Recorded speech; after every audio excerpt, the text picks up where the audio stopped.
ത്രിയേക ദൈവതിരുനാമത്തിന് മഹത്വം ഉണ്ടാകട്ടെ. എത്രയും സ്നേഹ ബഹുമാനമുള്ള വിശ്വാസ സമൂഹമേ, ഇന്ന് ഹാശായുടെ ചൊവ്വാഴ്ച. ഇന്ന് നാം ചിന്തിക്കുന്ന ഒരു വേദഭാഗം വിശുദ്ധ ലൂക്കോസ് എഴുതിയ സുവിശേഷം അതിൻ്റെ 22-ാം അധ്യായം 30-ാമത്തെ വാക്യമാണ്. അത് നിങ്ങൾ എൻ്റെ രാജ്യത്തിൽ എൻ്റെ മേശയിൽ നിന്ന് ഭക്ഷിക്കുകയും പാനം ചെയ്യുകയും സിംഹാസനങ്ങളിൽ ഇരുന്ന് ഇസ്രായേലിലെ 12 ഗോത്രങ്ങളെ വിധിക്കുകയും ചെയ്യേണ്ടതിന് വേണ്ടി അത്രേ. ഈ വേദഭാഗത്തിന്റെ പശ്ചാത്തലം ശിഷ്യന്മാർ തമ്മിൽ ഒരു മത്സരം ഉണ്ടാവുകയാണ്. തങ്ങളിൽ ആരാണ് വലിയവൻ എന്നാണ് അവർ പരസ്പരം അങ്ങോട്ടും ഇങ്ങോട്ടും തർക്കിച്ചുകൊണ്ടിരുന്നത്. അവിടെയാണ് കർത്താവ് പറയുന്നത്, ജാതികളാണ് ഇപ്രകാരം അന്വേഷിക്കുന്നത്, എന്നാൽ നിങ്ങൾ അങ്ങനെ ആവരുത്. നിങ്ങൾ വലിയവനാവാൻ ആഗ്രഹിക്കുന്നവൻ ശുശ്രൂഷകനാകണം. അതുകൊണ്ട് നിങ്ങൾ വലിപ്പ ചെറുപ്പമില്ല, നിങ്ങളെല്ലാവരും ഒന്നാണ്. ദൈവരാജ്യത്തിൽ എൻ്റെ മേശയിലിരുന്ന് ഞാൻ ന്യായം വിധിക്കുന്നത് പോലെ നിങ്ങളും ഇസ്രായേൽ ഗോത്രത്തെ 12 ഗോത്രത്തെ ന്യായം വിധിക്കും.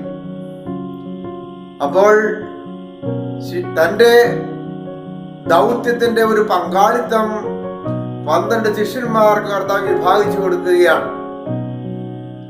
ഈ 12 സിംഹാസനം എന്ന് പറയുന്നത് 12 സ്ലീഹന്മാർക്ക് കർത്താവ് നൽകിയിരിക്കുന്നതാണ്. ഒരു സിംഹാസനത്തിന് മറ്റൊരു സിംഹാസനത്തിന് മേൽ അധികാരവും ഇല്ല. അതുകൊണ്ടാണ് നിങ്ങളെല്ലാവരും തുല്യരാണ് എന്ന് കർത്താവ് പറയുന്നു. പ്രിയമുള്ളവരെ, നാം ഒരു സിംഹാസനത്തിന്റെ കീഴിൽ ന്യായം വിധിക്കപ്പെടും. ഇന്ത്യയിൽ നമ്മളെ വിധിക്കുന്ന ഒരു സ്ലീഹായുണ്ട്, അത് മാർത്തോമാ സ്ലീഹ ആയിരിക്കും. കർത്താവിന്റെ വചനമാണ്, അത് നിറവേറും. പ്രിയമുള്ളവരെ, നമ്മളിൽ വലിയവനാകാൻ ആഗ്രഹിക്കുന്നവൻ ദാസനാകണം. വിനയപ്പെടുവാനും ശുശ്രൂഷിക്കുവാനും നമുക്ക് സാധിക്കണം. അഹങ്കാരത്തിന്റെ ലവലേശം പോലും നമ്മളിൽ ഉണ്ടാകുവാൻ പാടില്ല. മറിച്ച് ശുശ്രൂഷയുടെ മനോഭാവം, അതാണ് കർത്താവ് നമ്മെ ഏൽപ്പിക്കുന്നത്. കർത്താവിടെ പറയുന്നത് മറ്റൊന്നുമല്ല, ഞാൻ വന്നത് അനേകർക്ക് വേണ്ടി ശുശ്രൂഷിക്കപ്പെടുവാനല്ല, ശുശ്രൂഷിക്കുവാനാണ്. അവരിലേക്ക് എൻ്റെ ജീവനെ വെച്ചു കൊടുത്തു പോലും അവരെ നേടുവാനാണ്.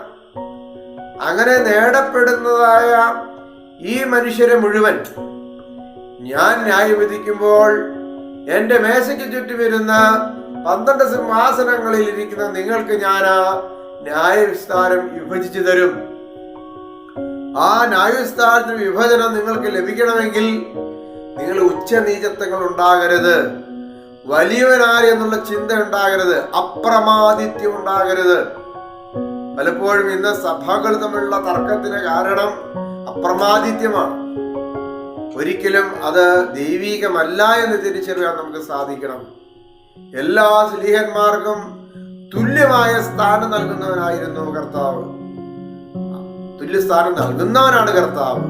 പ്രിയമുള്ളവരെ, നമ്മുടെ ജീവിതത്തിൽ എല്ലാവരെയും ഒരേപോലെ കാണുവാനും മറ്റുള്ളവരെ ശുശ്രൂഷിക്കുവാനും ജീവൻ പോലും മറ്റുള്ളവർക്ക് വേണ്ടി വെച്ചു കൊടുക്കുവാനും കർത്താവിനെ പോലെ നമുക്ക് സാധിക്കേണ്ടതല്ലേ? പ്രാർത്ഥിക്കാം. ദൈവമായ കർത്താവേ, നീ ന്യായം വിസ്തരിക്കുമ്പോൾ, നീ ന്യായവിസ്താരം 12 സ്ലീഹന്മാർക്ക് പങ്കുവെക്കുമ്പോൾ, അതാ ഞങ്ങളും ആ സിംഹാസനങ്ങളുടെ കീഴിലിരുന്ന് ന്യായവിധിക്ക് വിധേയരാകുമ്പോൾ നീതി കണ്ടെത്തപ്പെടുവാനിടയാകണമേ. തമ്പുരാനെ, ഞങ്ങൾക്കും നിന്റെ ദൈവരാജ്യത്തിൽ സന്തോഷാനുഭവം അടുത്ത ശിഷ്യന്മാർക്ക് നൽകിയതുപോലെ നൽകണമേ. ശുശ്രൂഷ മനോഭാവം നൽകണമേ. അങ്ങനെ ഞങ്ങളെ നാളെ നിൽക്കുന്നതിന്റെ പിതാവിനും പരിശുദ്ധാത്മാവിനും സ്തുതിയും സ്തോത്രവും സമർപ്പിക്കുന്നു, ഇപ്പോഴും എപ്പോഴും എന്നേക്കും തന്നെ. ആമേൻ.